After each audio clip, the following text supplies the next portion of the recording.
We are life now. Welcome to middle education. MP board topper series 2024 में आप सबका स्वागत है। देखिए स्टूडेंट्स, मेरा उद्देश्य है कि कक्षा 10वीं में बच्चों को टॉप कराना और इसी सिलसिले में मैंने टॉपर सीरीज स्टार्ट कर दिया है। अगर आप टॉपर सीरीज के सभी वीडियो को बहुत अच्छे से देखते हैं, एक एक चीज़ को अच्छे से समझते हैं, तो डेफिनेटली वार्षिक परीक्षा में तुम बहुत अच्छे नंबर लेकर के आने वाले हो। तो स्टूडेंट्स, टॉपर सीरीज हमने सोशल साइंस से स्टार्ट किया है। अगर सीरीज को अच्छा खासा प्यार मिलेगा, बच्चे पसंद करेंगे, तो सीरीज को कंटिन्यू आगे किया जाएगा और डेफिनेटली आपको मैं टॉपर बना के ही छोड़ूंगा। अगर कोई स्टूडेंट्स पहली बार आए तो मैं बता देता हूं, इस टॉपर सीरीज में मैं चैप्टर 2 मतलब वन एवं वन्य जीव संसाधन से 1 से लेकर के 10 तक प्रश्न पूछूंगा। ये प्रश्न कहाँ से आएंगे? तो ये आपके पाठ के 20 से निकाला गया क्वेश्चन है। इसके साथ ही जो प्रीवियस ईयर में पूछा है और जो भविष्य में मतलब इस साल आपके वार्षिक परीक्षा में पूछाएगा, इन्हीं प्रश्न को कवर किया हूं। डेफिनेटली बहुत कुछ फायदा मिलेगा, क्योंकि यहां पर मैं प्रश्न का उत्तर बस नहीं बल्कि एक एक चीज समझाया भी हूं। इसके थ्रू आप 2 नंबर, 3 नंबर और 4 नंबर के प्रश्न के उत्तर को भी लिखने में बहुत मदद मिलेगी। तो चलिए बिना टाइम वेस्ट किए हम फटाफट वीडियो को स्टार्ट करते हैं। देखिए, जैसे हम स्क्रीन पे आते हैं तो हमारा नेक्स्ट स्लाइड कहता है कि आप मेरे से कनेक्ट हो सकते हैं। कहाँ पर? तो यूट्यूब में, टेलीग्राम, इंस्टाग्राम और ट्विटर अकाउंट पर आप जाइए। यूट्यूब पर कनेक्ट होकर के सभी वीडियोस को अच्छे से देखिए। टेलीग्राम पर जाकर के इसका पीडीएफ डाउनलोड कीजिए। इतना ही नहीं, अगर मन में कोई भी क्वेरीज तो इंस्टाग्राम पर और ट्विटर पर मैसेज करके पूछ सकते हैं। इसके अलावा कोई अदर आईडी से अगर आप जुड़े हैं या फॉलो करते हैं तो डिस्कनेक्ट हो सकते हैं, क्योंकि वहां पर मिडिल एजुकेशन एक्टिव नहीं है। चलिए आगे बढ़ते हैं। नेक्स्ट, हम क्वेश्चंस को देखने से पहले एक चीज कंफर्म कर देते हैं कि 1 से लेकर के 10 प्रश्न बताऊंगा। सबसे पहले प्रश्न और उसके ऑप्शंस दिखाऊंगा। आंसर आपको पहले बताना है, फिर जब मैं इसका सही आंसर बताऊं तो आपको क्रॉस चेक करना है क्या जो मैं आंसर बताया था वो सही है गलत। इतना ही नहीं, अगर 10 में से तुम 7 से 8 नंबर लेकर के आते हो तो कमेंट सेक्शन में जरूर लिखना, और वीडियो के एंड में एक क्वेश्चन ऑफ द डे करके एक क्वेश्चन देखने को मिलेगा। तो देखिए स्टूडेंट्स, ये रहा हमारा आपके स्क्रीन में पहला क्वेश्चन। हमारा पहला नंबर कह रहा है कि प्राकृतिक वनस्पति का दूसरा नाम क्या है। सबसे पहले इसका आंसर जाने इसके पहले आप समझ लो कि प्राकृतिक वनस्पति होता क्या है। तो वे वनस्पतियां जो हमें प्रकृति से प्राप्त होती है, या फिर वे पेड़ पौधे जो प्रकृति से मिलते हैं, उसे हम कहते हैं प्राकृतिक वनस्पति। और इसका दूसरा नाम होगा आपका अक्षत वनस्पति, अर्थात option number B is correct answer. अगर आपने यही टिक किया है तो आपका 1 नंबर आप अपना काउंट कर सकते हैं। आगे बढ़ते हैं नेक्स्ट स्लाइड में। हमारा दूसरा प्रश्न यहां पर कह रहा है कि परितंत्र का क्या मतलब होता है। ध्यान समझना, यहां पे लिखा है परितंत्र। परितंत्र का मतलब होता है हमारे चारों तरफ फैला हुआ जीवों का निर्भरता। नहीं आया समझ में? आसान भाषा में समझना। परितंत्र हम साइड करते हैं, सबसे पहले समझते हैं पर्यावरण। तो परि का मतलब होता है चारों तरफ, समझ रहे हो ना? परि का मतलब होता है चारों तरफ, और पर्यावरण तो वर्ण या फिर आवरण का मतलब होता है कि हमारे चारों तरफ फैला हुआ वातावरण, इसे हम कहते हैं पर्यावरण।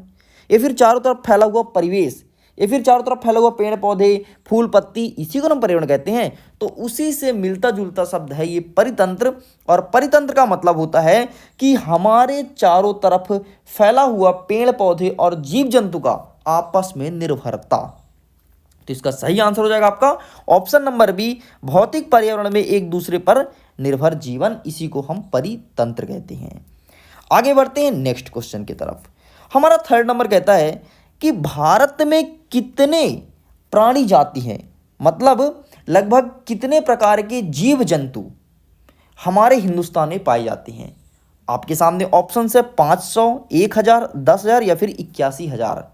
देखो, इसमें छोटे से कीड़े को लेकर के और एक बड़े मनुष्य तक सभी को काउंट किया है। तो इसकी संख्या है लगभग 81,000, मतलब 81,000 प्रकार के जीव जंतु, कीड़े मकोड़े हमारे हिंदुस्तान में पाए जाते हैं। यदि आपने ऑप्शन नंबर डी को ही टिक किया था तो डेफिनेटली आप अपना 1 नंबर और काउंट कर सकते हैं। चलिए आगे बढ़ते हैं नेक्स्ट स्लाइड में। हमारा 4th नंबर कह रहा है कि कम होते संसाधनों के सामाजिक प्रभाव का उल्लेख किसके लिए किया गया है। जो हमारे संसाधन लगातार कम हो रहे हैं, समझना बात को। जो संसाधन लगातार कम हो रहे हैं, जैसे आपका पानी लगातार कम हो रहा है, कोयला कम हो रहा है, जितने भी चीज़ें जो जमीन से निकलती है जैसे पेट्रोलियम हो गया, ये सब कम हो रहा है, तो इसका तुलना किससे किया है? तो इसका तुलना ठीक समाज के महिलाओं से किया, जिस प्रकार से महिलाओं की लगातार दैनिक स्थिति बिगड़ती जा रही है ना। तो इसका सही आंसर हो जाएगा आपको ऑप्शन नंबर बी, महिलाओं के लिए। यही इसका सही आंसर है। अगर आपने यही टिक किया है तो आप 1 नंबर अपना काउंट कर सकते हैं। आगे बढ़ते हैं नेक्स्ट प्रश्न। प्रश्न नंबर 5वां कहता है कि भारतीय वन्य जीव, यहां पर गलत लिखा बेटा, यहां पर होगा संरक्षण, ठीक है, प्लीज आप उसे गौर करना। भारतीय वन्य जीव संरक्षण अधिनियम कब लागू किया गया था? अच्छा, वन्य जीव संरक्षण अधिनियम लाया क्यों गया था, सबसे पहले ये जान लो, तब तो जानोगे कब कब लागू किया गया था। तो इसका लाने का उद्देश्य था सिंपल सा, जो जंगल में जीव जंतु हैं जिनका लोग शिकार करते हैं, जिनको मार देते हैं, उनको बचाने का मुख्य उद्देश्य था। और इसमें ज़्यादातर भारत का राष्ट्रीय पशु टाइगर को रखा गया था, उसे बचाने का कार्य करते थे। टाइगर, बाघ, इनको बचाने का कार्य करते थे। इतना ही नहीं, बल्कि जितने भी वन्य जीव हैं सभी को बचाने का काम इसके अंतर्गत करते थे। ये विश्व स्तर पर एक सम्मेलन हुआ था। तो ये कब हुआ था? तो इसका सही आंसर हो जाएगा 1972, 1972 इज करेक्ट आंसर। ओके, आगे बढ़ते हैं नेक्स्ट स्लाइड में।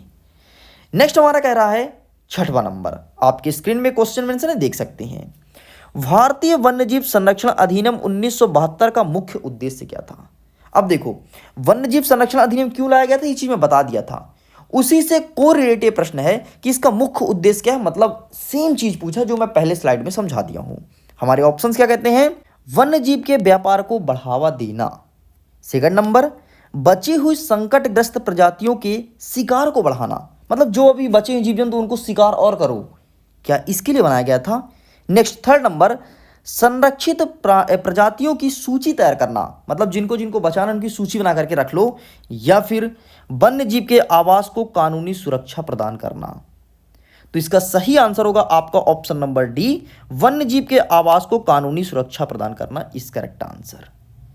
चलिए आगे बढ़ते हैं नेक्स्ट क्वेश्चन। नेक्स्ट हमारा 7वां नंबर कह रहा है कि वन्य जीव संरक्षण के लाभ के बारे में क्या कहा जा सकता है, मतलब इनसे हमें किस प्रकार का लाभ होता है। आपके ऑप्शंस ये रहे आपके सामने। इससे जल, हवा, मिट्टी को संरक्षण होता है। इससे पारिस्थितिकी विविधता को बढ़ावा मिलता है। पारिस्थितिक विविधता का मतलब होता है कि हमारे परितंत्र में कई प्रकार के जीव जंतु उदय होते हैं। नेक्स्ट थर्ड नंबर, इससे जीवन की मूलभूत चीजों का संरक्षण होता है। और यहीं पर अंतिम नंबर कह रहा है कि सभी वर्ग सही है, मतलब ए, बी, सी सभी सत्य है। तो इसका सही आंसर हो जाएगा बेटा ऑप्शन नंबर डी, क्योंकि अगर हम वन्य जीव को संरक्षण करते हैं तो वहाँ की मिट्टी भी बरकरार रहती है, वहाँ का पानी भी बरकरार रहता है और हवा भी ज़्यादा दूषित नहीं होता है। एक बात बताओ, जहाँ पर पेड़ पौधा लगा है, वन्य जीव रहते हैं, यदि मैं उसको काट करके वहाँ पर उद्योग लगा दूँ तो भाई वहाँ का जो पर्यावरण है, वातावरण, वो तो प्रदूषित होगा ना। तो इससे ये भी संरक्षण होता है। इतना ही नहीं, जैव विविधता को बढ़ावा मिलता है, मतलब मेगा बायोडाइवर्सिटी को भी बढ़ावा मिलता है। जैव विविधता बनी रहती है। जैव विविधता होता क्या है? एक जीव दूसरे जीव को खाता है, दूसरे जीव तीसरे को खाता है, और ये क्रम चलते रहती है। इसे कहते हैं जैव विविधता। और एक दूसरे पर आश्रित होकर के एक दूसरे जीव जंतु जीवन यापन करते हैं। नेक्स्ट हमारा सी नंबर कह रहा था, इसमें जीवन की मूलभूत चीजों का संरक्षण होता है, मतलब जो हमें जीवन में चाहिए वो चीज भी संरक्षित रहती है। आपको पता है, अगर इस संसार में कोई भी चीज की या फिर कोई जीव जंतु की मात्रा बहुत ज़्यादा बढ़ जाए तो एक को नहीं बल्कि सभी को नुकसान होगा। आप खुद सोचो ना, यदि आप जिस क्षेत्र में रह रहे हो वहाँ पर अभी मच्छर की संख्या कितनी है? 100 है, समझना। यदि वही मच्छर की संख्या 1 लाख हो जाए तो फिर तुम कितना मॉर्टिन लगा लोगे? भाई मच्छर नहीं भागेंगे, फिर तुमको मच्छर मार ही डालेंगे। इतना काटेंगे हो जाएगा मलेरिया, और मलेरिया से हमारी डेथ हो सकती है। तो इसका सही आंसर आपको ऑप्शन नंबर डी पे टिक करना था। आगे बढ़ते हैं, हमारा नेक्स्ट क्वेश्चन कह रहा है प्रश्न नंबर 8। 8वां नंबर आपके सामने है कि चिपको आंदोलन का मुख्य उद्देश्य क्या था। सबसे पहले आपको पता होना चाहिए कि चिपको आंदोलन चलाया कहाँ गया था और क्यों चलाया गया था। चिपको आंदोलन एक महिला थी, उनके द्वारा चलाया गया आंदोलन था। वृक्षों की कटाई को रोकने के लिए ये पेड़ से जाकर के चिपक गई थी, और इनका कहना यह था कि अगर तुम पेड़ काटोगे तो सबसे पहले हमको काटोगे, फिर जाकर के पेड़ काटोगे। और राजा का आदेश था कि पेड़ काटना है। अच्छा, बहुत सारे बच्चों को मैंने प्रश्न उठेगा, सर पेड़ क्यों काटना था यार? तो पेड़ काटने का सिंपल सा उद्देश्य था कि मैं जगह का नाम नहीं बताऊंगा क्योंकि क्वेश्चन ऑफ डे में वही क्वेश्चन अपलोड किया हूं मैं, तो जगह का नाम अगर यहां पर बता दिया तो वो चीटिंग हो जाएगी। तो एक जगह था, ठीक समझना बात को, एक जगह था वहां पर रेल की पटरी बिछनी थी। तो वहां का राजा बोला जाओ वहां का पूरे पेड़ साफ करो और रेल की पटरी बिछाओ।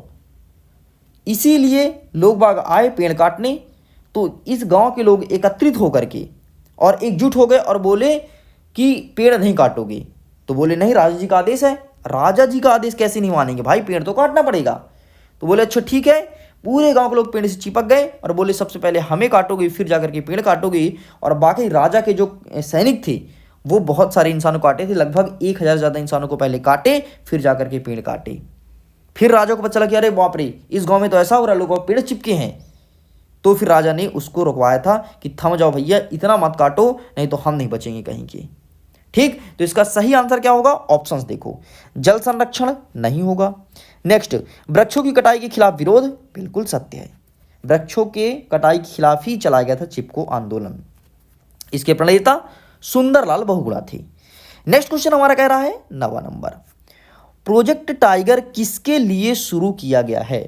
नाम से स्पष्ट है प्रोजेक्ट टाइगर, तो किसके लिए होगा? टाइगर के लिए होगा ना, हम लोग के लिए तो होगा नहीं। हमारे ऑप्शंस देखो, बाघों के लिए, वन्य जीव संरक्षण के लिए, वृक्षों के लिए, जलवायु परिवर्तन के लिए। तो इसका सही आंसर हो जाएगा ऑप्शन नंबर ए, बाघों के लिए। ओके, चलिए आगे बढ़ते हैं। 10वां प्रश्न हमारा 10वां नंबर कह रहा है कि कौन से राज्य में सुंदरबन राष्ट्रीय उद्यान स्थित है? सुंदरबन बहुत ही प्रसिद्ध और बहुत ही अच्छा राष्ट्रीय उद्यान है, ये समुद्र के तट पर स्थित है। हमारे ऑप्शंस कहते हैं उत्तराखंड। क्या उत्तराखंड समुद्र के तट पर स्थित है? नहीं, ये तो हमारे उत्तर में है, यहां पर बर्फ जमी है, तो ये तो होगा नहीं। नेक्स्ट आगे बढ़ते हैं, पश्चिम बंगाल। पश्चिम बंगाल क्या समुद्र के तट पर है? हाँ भाई, यही तो है। आगे बढ़ते हैं, मध्य प्रदेश। मध्य प्रदेश क्या समुद्र के तट पे है? नहीं नहीं नहीं, मध्य प्रदेश तो बीचों बीच है भारत देश के, इसीलिए तो इसका नाम पड़ा मध्य प्रदेश, मतलब मध्य में जो स्थित हो। आगे देखते हैं, डी नंबर, राजस्थान। राजस्थान में तो रेतीला रेतीला है, बालू बालू है, तो ये भी नहीं होगा। तो इसका सही आंसर आपका option number B, Paschim Bangal is correct answer. तो इस प्रकार से स्टूडेंट 10 के 10 प्रश्न में कंप्लीट कर लिया। आपकी कितने क्वेश्चन सही हैं आप मुझे जरूर बताइएगा। आगे बढ़ते हैं, प्लीज वीडियो को लाइक कीजिए, चैनल को सब्सक्राइब करके बेल आइकन प्रेस कीजिएगा। इतना ही नहीं, अपने दोस्तों के साथ शेयर भी कीजिएगा ताकि। चलिए आगे बढ़ते हैं, नेक्स्ट क्वेश्चन देखते हैं। हमारा क्वेश्चन ऑफ द डे का एक अंतिम प्रश्न जिसका आंसर आपको कमेंट सेक्शन में लिख करके बताना है। हमारा प्रश्न कहता है कि चिपको आंदोलन कहां आयोजित किया गया था? आपके ऑप्शंस उत्तराखंड, पश्चिम बंगाल, मध्य प्रदेश, राजस्थान। एक इसका सही उत्तर है। जल्दी जाइए और कमेंट सेक्शन में इसका आंसर लेकर के जरूर बताइएगा। वीडियो अगर पसंद आए तो वीडियो को लाइक कीजिए, दोस्तों के साथ शेयर कीजिएगा और जल्द ही मिलेंगे हम थर्ड पार्ट के साथ। ओके स्टूडेंट्स, तो इस प्रश्न का उत्तर हम आपको थर्ड पार्ट में ही बताएंगे। Okay, bye bye.